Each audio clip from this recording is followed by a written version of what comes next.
let's think about it. You had a rough day. You didn't get enough sleep. You haven't eaten. You haven't drank enough water. You're going at work without a break and constant interruption. You are running on empty, moving from one task to another, answering emails, handling these interruptions without a break and without a pause. And then suddenly it hits. The headache, the exhaustion. You snap.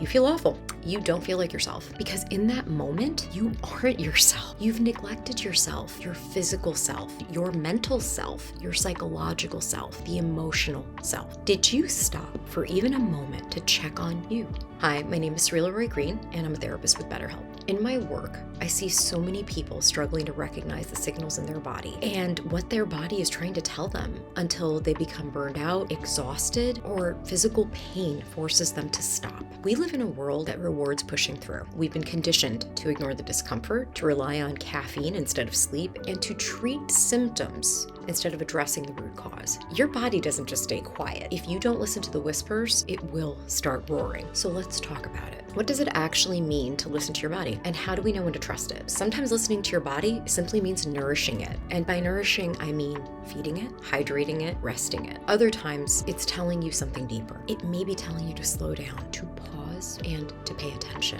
When we talk about listening to the body, we usually focus on the physical self. But what is your body trying to tell you about your mental self? We've been conditioned to ignore the chatter or the little voice in our minds that's telling us something's not right. We shush it. We push it away. But here's the problem. What happens is if we keep shushing that voice, it gets louder. It stops whispering and it starts showing up in our body. It's important to move forward with intention. Start to pay attention to your own patterns. What does it sound like? What does it look like? And does it feel like when you're neglecting your self-care?